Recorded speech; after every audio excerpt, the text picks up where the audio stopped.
Praise the Lord, everybody. Thank you for joining us this midweek. Happy Thursday. We are here tonight with Elder Wriston Spool, and we're going to have our midweek refresher conversation with him. So join us, like, share, comment, post a watch party, tell somebody to join in as we have a good conversation with Elder Wriston about stewarding people and being better stewards over the church. Amen.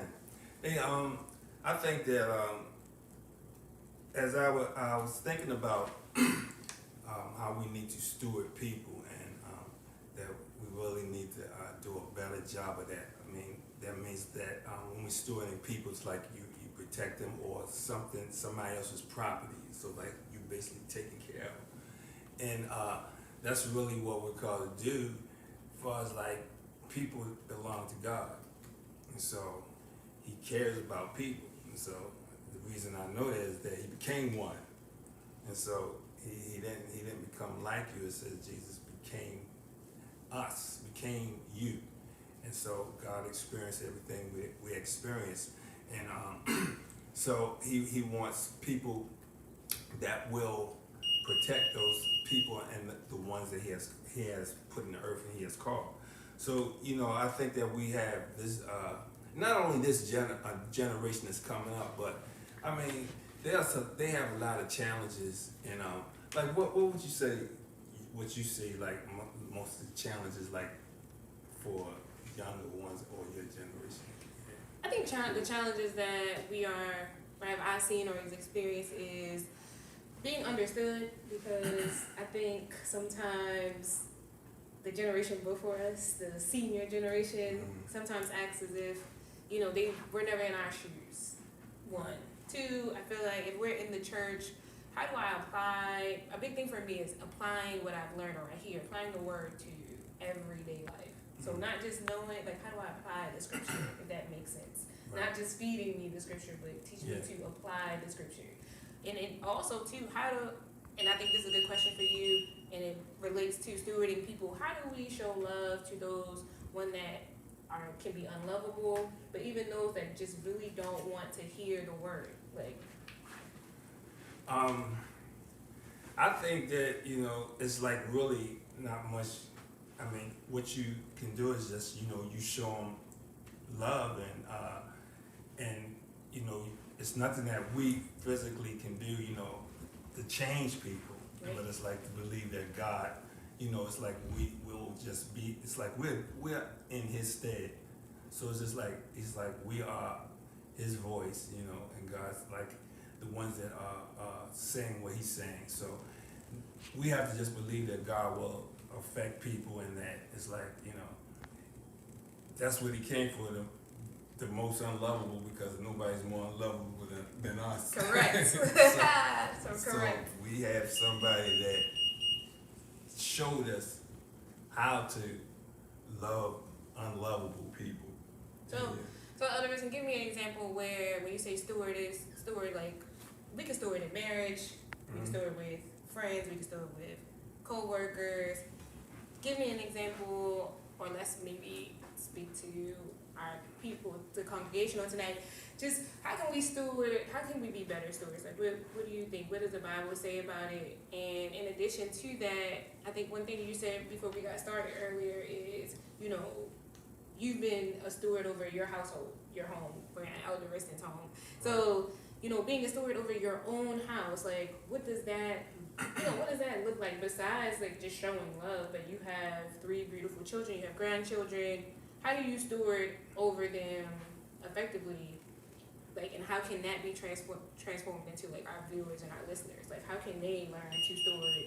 Because God says be a good steward of all things. Right. So how can we be a better steward over not just people that know the word, but over our house, and not giving into my job or my church, but being a steward over my house? Yeah, I mean, you have to be able to discern other people's needs, other than yours, and it's like that's how we steward them, and it's just like kind of knowing what do they need, or like say my children, it's like everybody's different. so you just like can't have a cookie cutter, just treat everybody the same. But you know, as far as like when we want to steward them, so that's if we want to steward them in the right way, and not just like, you know, we have to find out, you know, like I said, which way, like your children, you know, you have to ask God, well, which way should they go, or you know, or to point them. See, that's a thing that I want to talk about, you know, even about this generation, because when I think about this generation, something that we say, you know, we talk about how they're coming up, and it's like all of the things that are happening in the world, and so it's like, well, they got it tougher, you know, and it's like there's more things that's happening, but it's like I was like, God is telling me that they're in this, because I was like, this wouldn't even be fair for God to set you and allow you to come into a situation that you couldn't handle. Right. And I think that this generation that's here, and everybody who's here, you and whoever's in this, whatever we're in now, we are equipped to handle it. Correct. And so what's happening in the world right now, so I think that whatever you need to get through what you need to get through, that it's already in you. And so what we need, just when I say steward people, is to see what's in them and bring it out. And you know, that's why it says to work out your soul salvation, right? It's not out there. It's because the reason why you're in a place that you're in is like because you still don't know who you are or what's in you. And you need some people to, people just don't know. It's like somebody that'll look at you and say, hey, this is in you, and bring it out, you know? Yeah.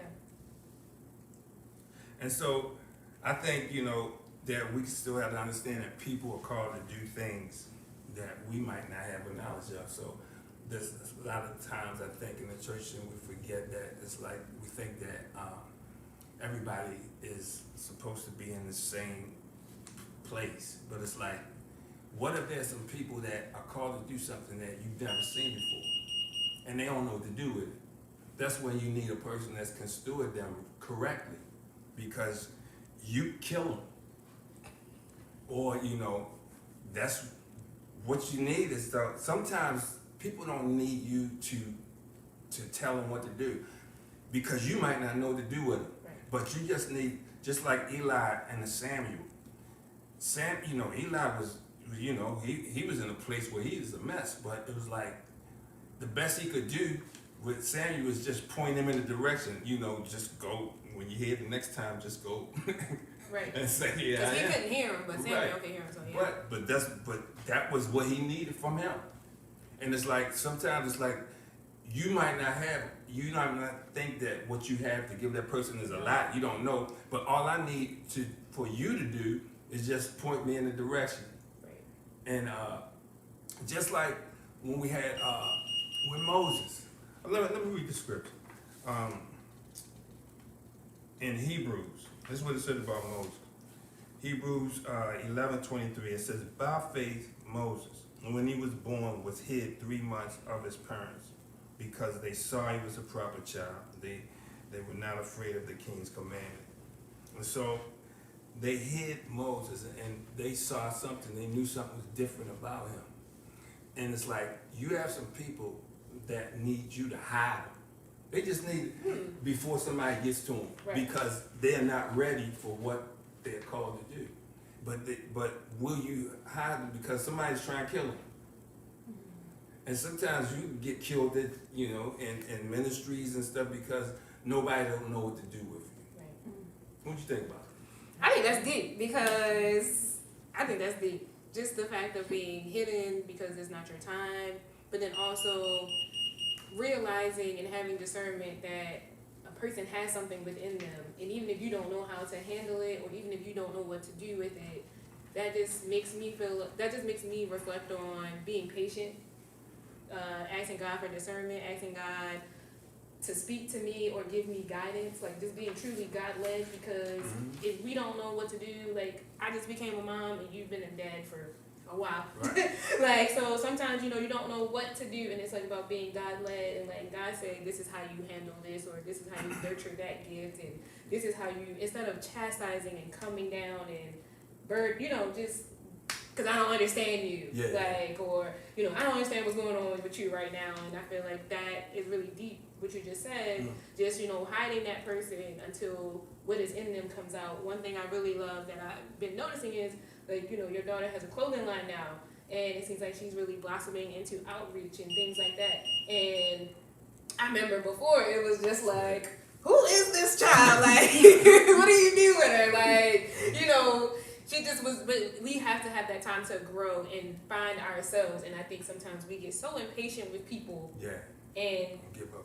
And we give up and we say, I don't want to do this anymore, or I quit, or, I take my hands off the situation. And it's like, I get what you're saying, because with, like you said, in relation to this generation, we need people to have patience. We need people to see what's in us, but be patient to let that come out, let that live, let that breathe.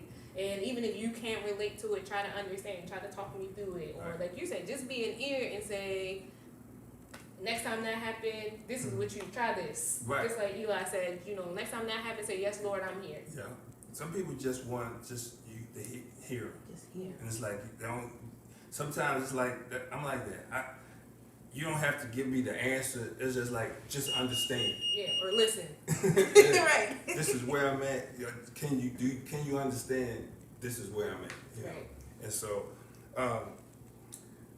that's what we need to do, because you have to be able to kind of discern that way and how we need to deal with people. So, because like, that's what we see a lot of time. We've seen on TV now, and we see so many movies about superheroes, and you see a lot of that. And the thing that's happened now that in the past we used to watch those movies we saw. The thing is, if you ever notice that, like, the Marvel movies and all these things are coming out, there's so many shows. I'm seeing more and more different shows, coming out where they have these superheroes, and what you're seeing now is that they're showing the human side of them, so that you don't just see the hero and they're operating and their powers and stuff, and you see them when they started, they didn't know what to do with it, and they're growing into this, and it always takes somebody that's guiding them and leading them. That's what they need, because when you have something in you, you have a gift and a calling, these things, you need somebody that would just can guide you, and it may be greater than the person. Because most times you'll see that person is operating something greater, but they don't know what to do with it. Right. And it's not, you shouldn't be intimidated by them, but that's a part of God's plan, because you are as important to God. That person, you are as great importance as the one that's able to operate in something that you don't know about, because they needed you just as much. They need support. Right. Yeah, you see them doing this, but you don't know behind the scenes the person that was there. It's just like the person it looks like I'm not doing much when you're watching your children or something, but that's God's will. It's like you don't know what you're doing at that time, and you're raising that your child, and you're with them. What will happen to them as they get older? Yeah, and I think another good thing is being guided through mistakes. Because we're all gonna make mistakes, and when you're called to something bigger, or it's something that you're trying to get it out, you just need someone to guide you through your mistake, and not just be like, well, it's over. Sometimes it comes down real hard, and I think that's one thing with this. I know, like, you wanted to talk about this generation. That's just one thing. It just seems like we just can't get nothing right, like, and it's just sometimes it's just that guidance of pick it up and keep going.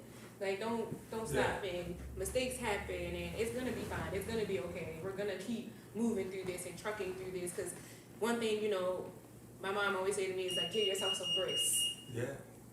And sometimes we don't give ourselves grace, but then also people don't give us grace.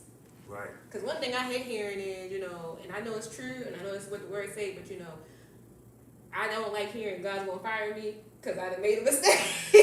Like, I know it's true, but then it's like, so does grace now have a limit? Right. That's true. does it have a limit? Because then I don't think it's grace. Correct. Out there, if I dare out there, I'll say it.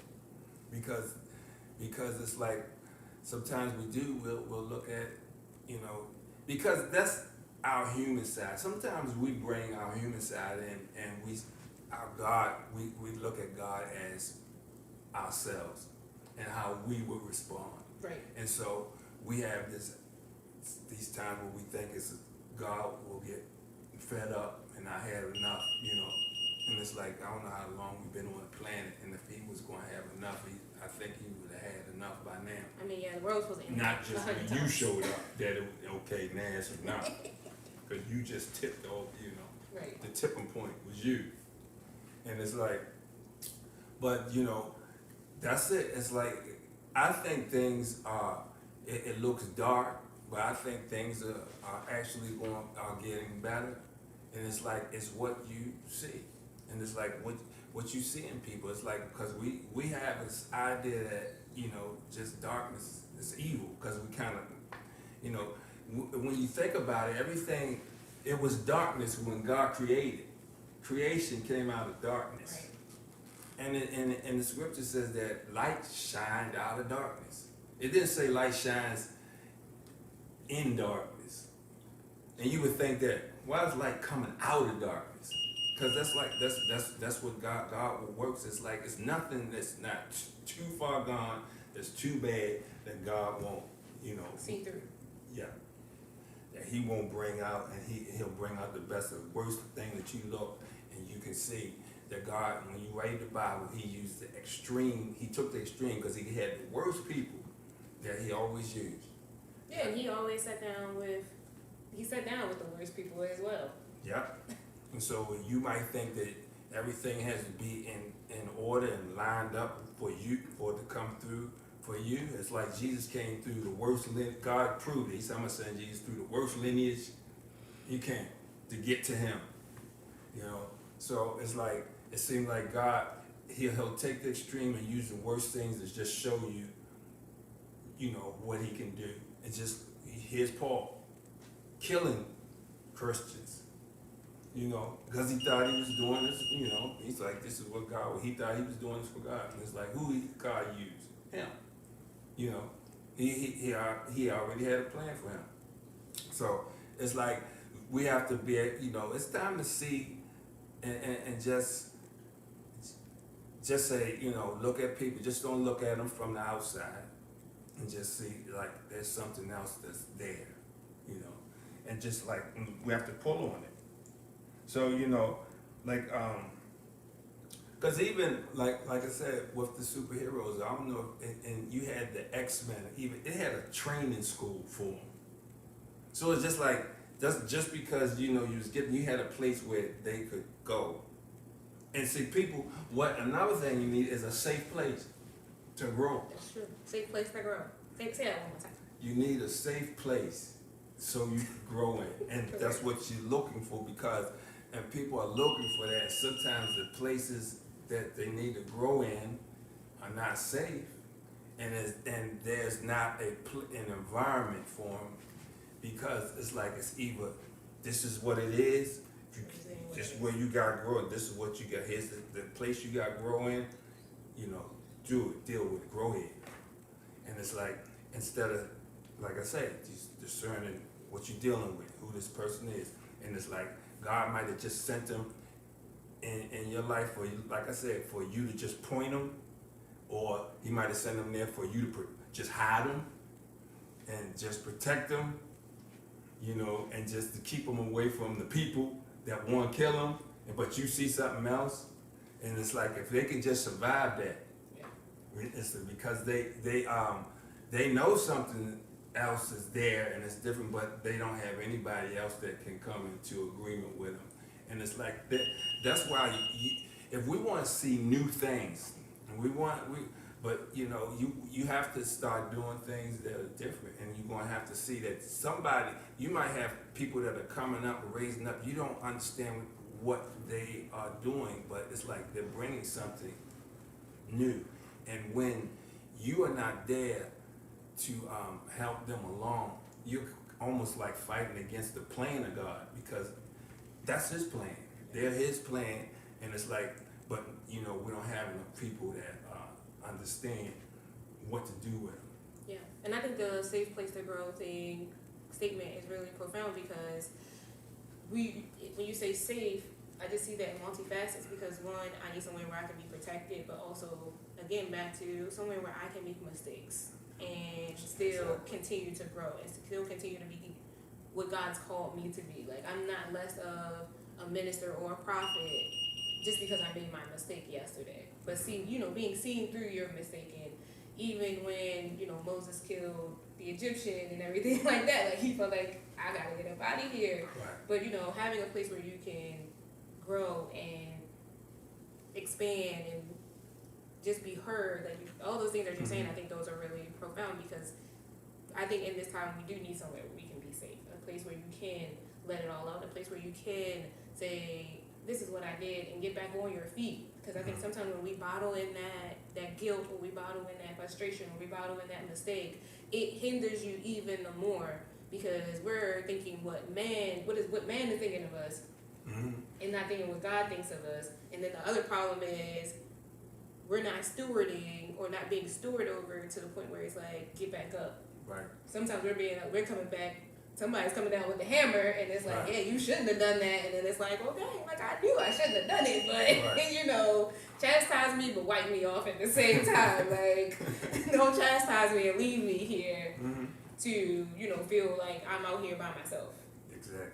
That's one thing I've always really appreciated about Elder Wriston and Elder Chris is this home has just been, at least for me, such a refuge of, hey, I need to really say, this is what happened, and how do I pick up my pieces from here.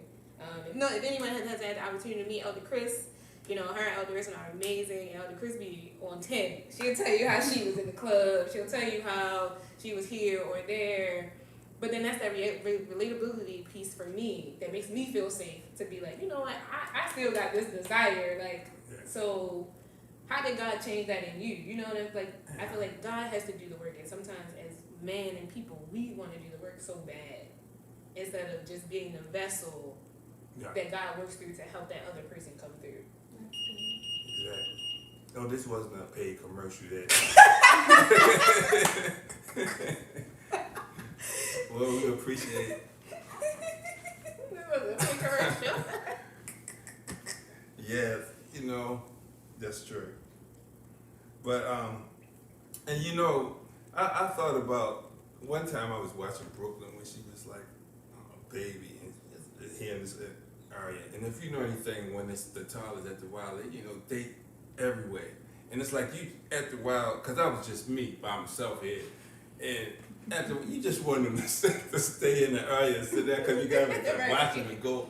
And it's like, so then I set up chairs. I set a chair up in that section, and it was like we had a situation. So I set a chair over there and just try to get them to stay just here, but this wasn't enough. And then the steps, and so then after I set the chairs up, then the next thing they find out how they can get under the chair. So then she's out again, and it's like, so I get something else to put under the chair when the head go on there and stick. And then one time she was just cried so bad.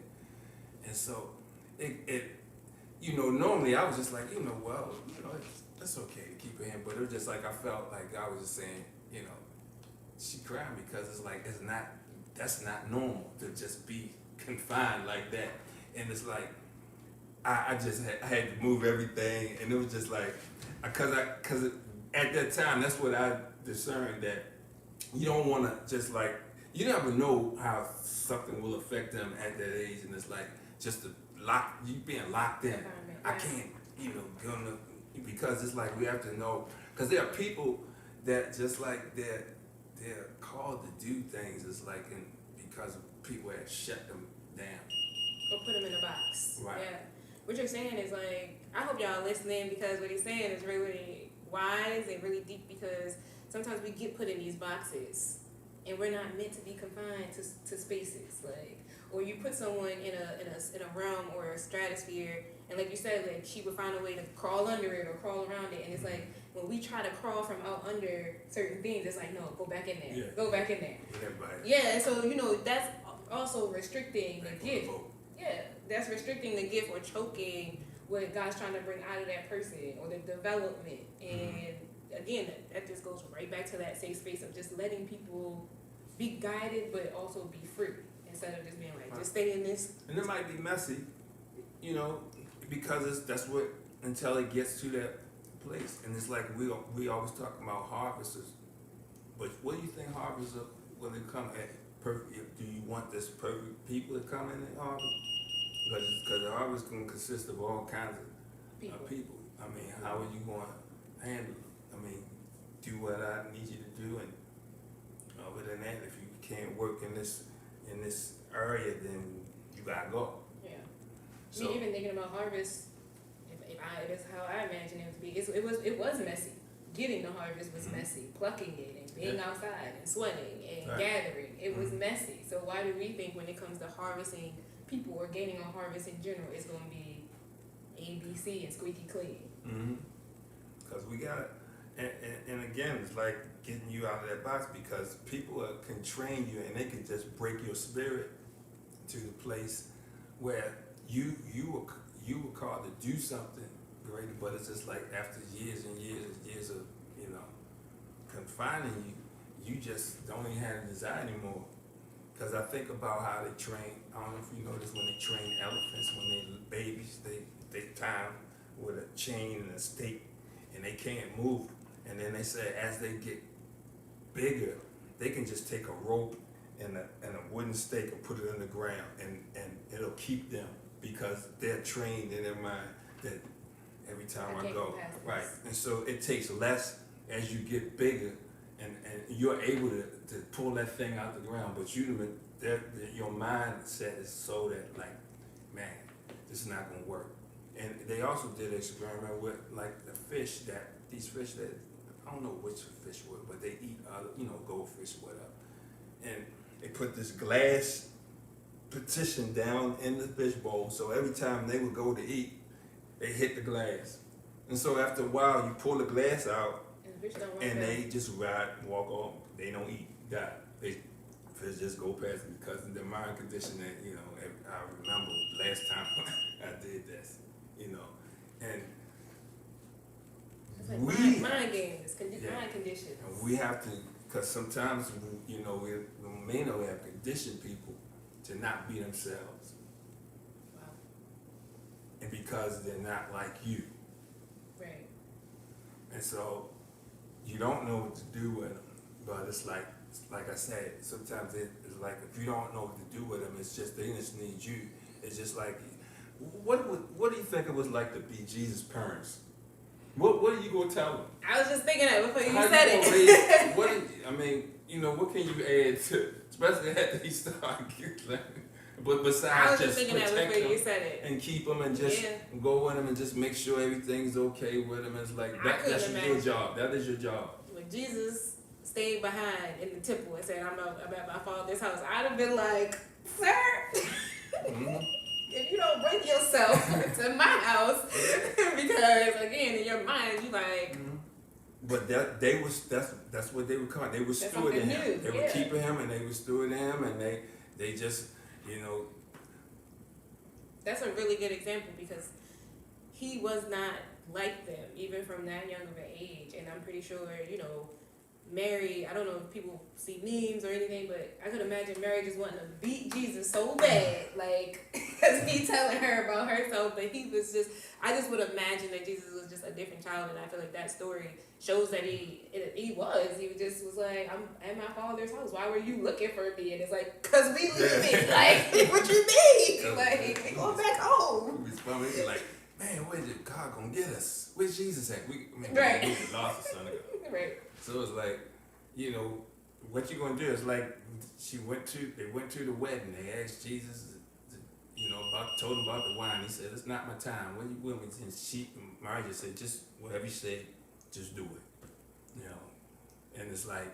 But the confidence she had in him, even though he said it wasn't his time, also, like pulling that out of him, but also knowing whatever he says is gonna come into fruition. because I know it's in there. I know, you know, what's in there, even though it's not time yet, you know, this is a piece of it. Exactly. So, you know, I think also, cause like, I'm sure you had the same experience, but it's like, I find that I've been influential in people's lives when I didn't know. And you know, if I had people that are way successful and musically, and they're out and they're just traveling the world, and it's like, I mean, good, and it's like they can, you know, play rings around me, but it's like when I spoken to them, and they was like, one of the guys that's all around the world, he's like, man, thank you for the impartation, and it was just like he just got something from me, musically, and it wasn't like because it was something that was you know, as far as like knowledgeable, they way knowledgeable, but it was just something that they got. Mm-hmm. And there's another guy said another thing when he was young, just saw you, and there's people that I watched when we were young, and they influenced you, and it's just like. Yeah, I agree. Like, we don't know the deposits that we make, and not every deposit is gonna have I don't want to say like a big reaction, or like I do get that sometimes people say, oh, like you're such a blessing, or things like that, and I'd be like, oh, what did I do? Like, you know, I'm just saying, hey, like, and I think that's key, because we're an open book. We should be one, but not only that, like, we should also not be afraid to deposit or to give, just because, like you said, you have people that are traveling and doing different things, but you sowed that seed and wasn't afraid to sow it. Because you were like, oh, I don't want them to be better than me, or I don't want them to take from me. Right. And that's another good thing about being stewards over people, because we can't be afraid to push them into purpose. Whether purpose is bigger than my purpose, it's still purpose. And my job is to sow and do what God did. But one thing that I aspire and hope to do, not even hope, but I pray, like, when I get to Jesus, I can be like, all right, it's empty. Like, I did everything. Like, I gave it all. It's gone. Right. I wasn't holding on to it, being like, I don't want this person to shine a little bit brighter than me. Right. But, you know, making those deposits is also a good way to steward people, because sometimes, I know in the workforce at least, I know we're having a godly conversation, but even in the workforce, we experience that sometimes where people are like, I just don't want you to get ahead of me. Yeah. But that's a good part of being steward and leaders, because we have to make those deposits. Yeah. And when they shine, you shine. Yeah. And we don't see it like that, because that may be the only thing that you were called to do, and it's like it didn't seem significant, but God was just like, you was an important part in them becoming what they were. And then think about the blessing you might hold up in your own life, because you just didn't do that one thing. Right. You didn't make that one investment. Yep, exactly. So are we getting ready? Okay, we're going just get ready. We coming to a close, but I also want to talk about one more thing, just about stewarding people. Also, when I think about worship, well, you know, and that's another thing that Jesus said. He said that you know, there was the commandment that we should love the Lord with all our heart, soul, and mind, and strength. Then he said the second command. He said, just like it was a second one, but that's not because that the other one was less than the other one. It was just like there was two. He said the second one is that love your neighbor as yourself, and that's our stewarding. It's just like as yourself. When we think about this, it's like you would just say you were loving this person the same way that you would do yourself, and that was important to God. And he was like, a lot of times we forget that we just think, when we think worship, we would just skip over people as if that's not an important part of worship to God, because it's like I can step over you and just hold my hands up. Mm-hmm. And if I'm in the room and we're gathering, it's more important. Worship is not just vertical. Mm-hmm. There are people around, and God is in you, and your person is, and it's like God is just as concerned as that I'm treating you right as he is that I'm giving him something. Yeah, how you treat your fellow man is very important. So this is what let me read John 13 and 13 and 14. So what Jesus had just finished, washing his disciples' feet. So and he says this, John 13, you call me Master and Lord, you say, well, for I am so. And if then your Lord and Master washed your feet, you also ought to wash another's feet. So that's Peter had just said, you're not going to wash my feet. No. But Jesus says this, you call me Lord and Master. So he knows that he's Lord and Master. God doesn't have any identity crisis, no problems with who he is. And he's just like, I'm Lord and Master. You right. You said that right, because they call you. And he says, so then, if I'm your Lord and Master, and I wash your feet, you ought to wash another's feet. So he's like saying, here's I'm giving you this. I'm doing this for you to do it. Yeah, It's showing you what to do. Right. So he's not saying, do this. He says, I'm going to do it. You don't. God. That's what I love about God, because he doesn't say, do what I say. Do what I do. He does it first, and then he asks you. He said, okay, do it, because it's like it's not even beneath me. And the thing is that he knows he's Lord and Master, he's King of Kings, and he says, I don't care. I know I am, because when you know who you are, you don't have a problem with it. Correct. Yeah. So you can do things. You can hang on the cross when you know who you are. Because they didn't put him up there. He allowed them to He allowed them to do it. Because he could have got down. So it's like, he's hanging on the cross. good. I know who I am. That's good. So I don't have a problem with You that. can do what you want to do, because I know who I am. Right. Yeah. So, and at that, so we have to understand, it's like, that's that part of worshiping him, because it's like, okay, he's saying, we think that that's the only thing that's important, that I can just worship God, and it's like, but are you worshiping God and there's dead bodies all around? Or I'm just the brother because if God is in you, then it's like, this is just important to hear than it is for me to, because it's all the same. And worship takes so many forms, right? Not just, in the church with our hands lifted and things like that, but it's definitely in serving. That's worship. Because one thing we were talking about earlier as well that really ties into this conversation is, marriage is serving. It's so selfless. Mm-hmm. I've never felt so selfless in my life, y'all. But that's how you serve people. That's how you really steward people, by serving them. Yeah. And serving the homeless, serving those in need, serving the people in the corner, and serving people that can't give you nothing back. Exactly. And serving when you can't get nothing in return. Mm-hmm. That's how we really show God, and that's how we really show people and get them into the house, because we don't have an expectation like the world does, but Right. we're just sowing into you, and we're just trying to pull out of you, but also showing God, because that's one thing that's also interesting. Jesus barely asked for anything back. Right. He said, well, what can you give him? Right. What can you give God? God even said in the Psalm, he said, if I was hungry, I wouldn't ask you.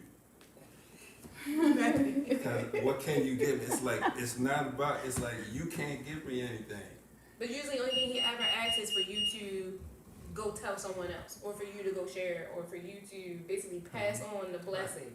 And sometimes we don't even want to pass on the blessing. We don't want to do that, because sometimes we want to do the hard things.